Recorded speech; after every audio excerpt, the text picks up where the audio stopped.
आजपर्यंत सगळ्यात डेंजर प्रवास झालाय. नेमका माझ्या शेजारी आहे ना, आता रिक्षामध्ये एक मुलगी येऊन बसली म्हणून मी थोडं नर्वस झालो पहिल्यांदा. गुड मॉर्निंग मित्रांनो, स्वागत आहे तुमचं आपल्या नवीन ब्लॉग मध्ये. आता आहे ना, सकाळी उठल्या उठल्या सगळ्यात पहिले मला नाश्ता लागतो. माझ्या कोकोला ओरडायला लागतं, असं शर्ट काय केलं रे तू? शर्ट का ओला झाला प्रिया, तो म्हणून खाली जातोय तो शर्ट. सकाळी सकाळी उठल्या उठल्या मला नाश्ता लागतो आणि नाश्त्यासाठी मी प्रियाला विचारलं तर प्रिया आहे ना इरिटेट झाली. ती बोलती काय उठल्या उठल्या तुम्हाला खायला लागतं, बरोबर ना. मी म्हंटल अरे यार काय करू, पापी पेट का सवाल आहे भाई. तर मग आता ती बनवते शेवया. तुम्हाला शेवया माहिती का? म्हणजे होममेड मॅगी. पण ही मॅगी तिखट नाही तर गोड बनवणार आहे. तिखट बनवतात ऍक्च्युली त्याला, पण आम्ही गोड बनवतो. गोड कसं, दूध साखर मस्त टाकून. साखर उकळून घ्यायचे, बॉईल करून. डायबिटीसच्या लोकांसाठी साखर नाही, फक्त बॉईल करून तूप टाकून आणि साखर, बस थोडीशी साखर जास्त. म्हणजे खूप टेस्टी लागती. तसं ह्या आहे ना गव्हापासून बनवलेल्या शेवया, घरच्या शेवया.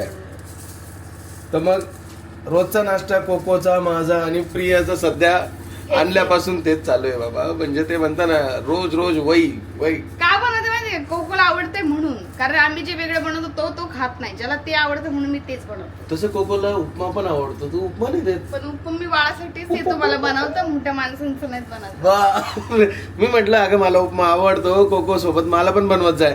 तर आहे ना ती काय म्हणते, मला नाही आवडत ना पण उपमा, म्हणजे हिला नाही आवडत ना उपमा, तर मग कशाला बनवू.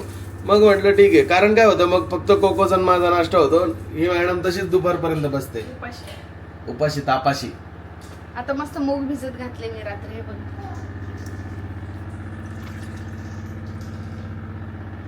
मूग भिजत टाकले हिरवे, त्याची भाजी बनवते. तुम्ही पीठ घेऊन या. मी दळायला चाललो, गहू दळायला चाललो आता. मग पीठ घेऊन येईल मी. किती दिवस झाले रोज भाकरी खातो आम्ही ज्वारीचे. रोज म्हणजे रोज. किती दिवस झाले? महिना होऊन गेला ना जास्त. हा, महिन्याच्या म्हणजे आमच्याकडे आहे ना, तुम्हाला सांगतो 25 ते 30 किलोची. की ते दळून आणत नाही गहू. नाही, 25 ते 30 किलोची गोणी पडलेली गावाची. पण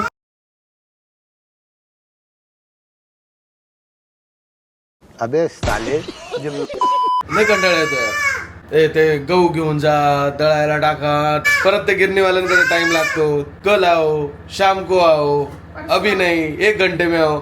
मग एवढा वेळ थांबायला मला कंटाळा येतो. ते करून करून रोज डिले होत चाललंय. आणि आज मी फायनली ते दळण बाहेर ठेवलंय काढून. आठवण राहिली. कुठे आहे ग? तिकडे गॅलरीत. हा, गॅलरीत तिने गहू काढून ठेवले. तर आता सगळ्यात पहिले रिस्पॉन्सिबल नवऱ्याचं काम काय आहे? बायकोचं ऐकणं, सकाळी उठायचं, गव्हाचा डबा घ्यायचा आणि गिरणीत टाकून यायचा.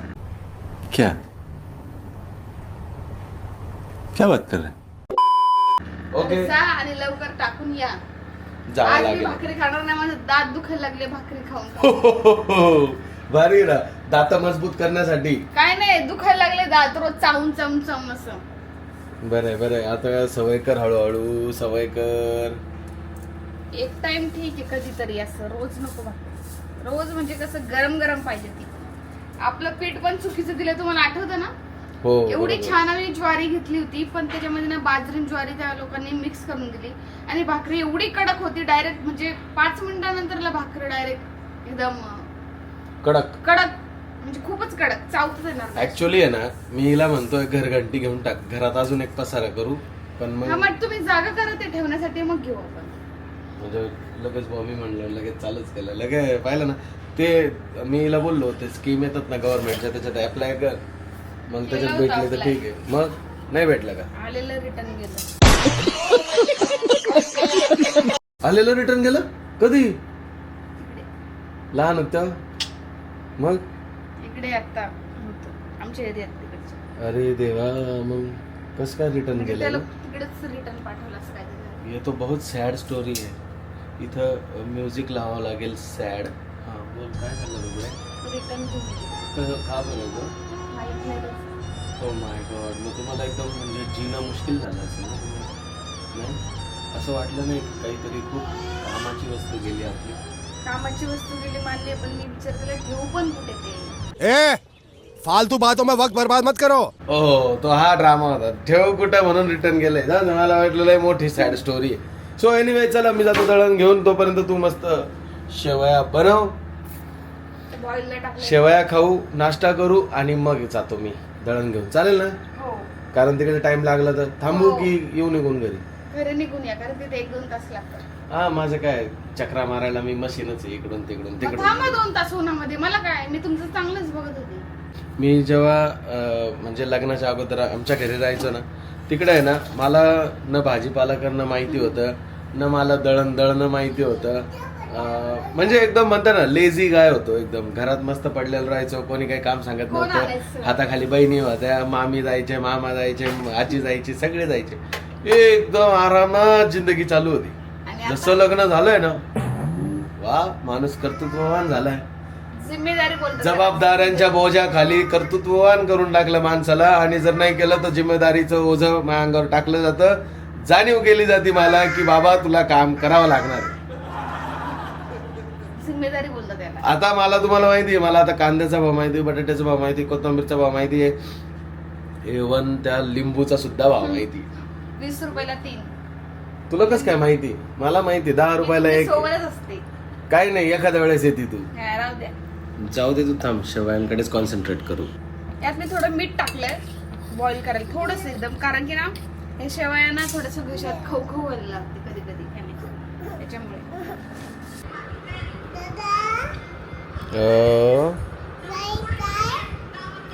शेवया झाल्या आहे मस्त मस्त.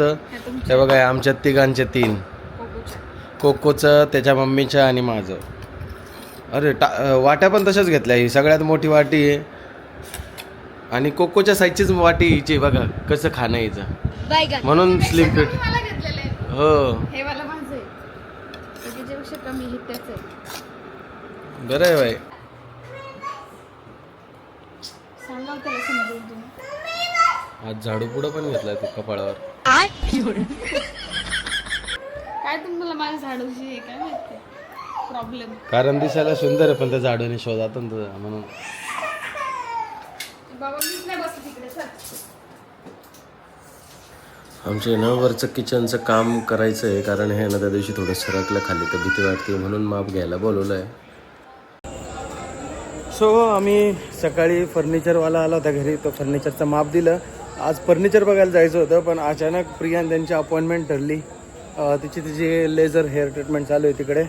सो मग आता अर्जंटमध्ये आम्ही निघालो विरारला. अर्जंट निघालो म्हणजे उद्या सकाळची अपॉइंटमेंट आहे. सो विरारवरून मग कोमल आणि प्रिया जातील आणि माझं पण मुंबईला काम आहे, सो मग तिकडून जाऊ. सो याचा अर्थ असा की आत्ता आम्ही चाललो आहे विरारला बॉबी आणि कोमलकडे. चल ना जिन्याने जाऊ ना. हां इथं श्वास फुलला तुझा तर काय उपयोग झाला? काय लिफ्टने जाते एवढ्या एवढ्या वयात? वजन किती व्हायचं बघ. काय वजन मग याला घे.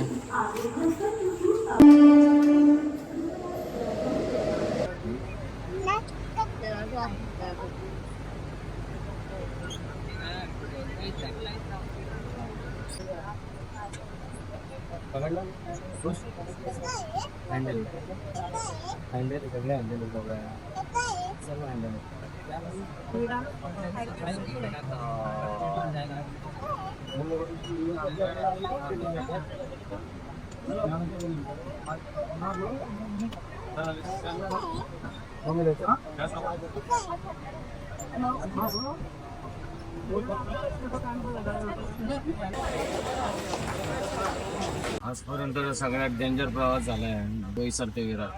या पोराला घेऊन वैतागलं, हा करायला खूप. जाम परेशान केलं. काय केलं माहिती का यांनी?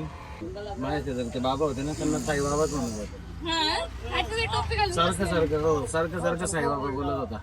आणि ते जे त्यांच्या बाजूला जे होते त्यांची पॅन्टची नाडी ते करत होते. मला असं जेव्हा वैताग झाला आणि पहिल्यांदा ते 45 मिनिटं 45 तासांसारखे झाले. खूप परेशान माझ्याकडे पण केलं. थांबत नव्हता, प्रीतमकडेच चाललं. आणि नेमकी आज गर्दी आणि ट्रेन पण लेट झाली. खूपच खतरनाक एक्सपिरियन्स होता हा आजचा. आणि गरमी खतरनाक. नकोच कोको सोबत ट्रेनचा प्रवास नकोच बाबा मला. मी तर नाही करणार इथून. नेमकं माझ्या शेजारी ना तर रिक्षामध्ये एक मुलगी येऊन बसली म्हणून मी थोडं नर्वस झालो पहिल्यांदा. काय माहिती मला बोलावंच वाटलं नाही. आज ट्रेनमध्ये आहे ना याने इतकं वैताग दिला असं वाटत होतं जर हा थोडा मोठा असता ना असं चोपला असता ना धरून.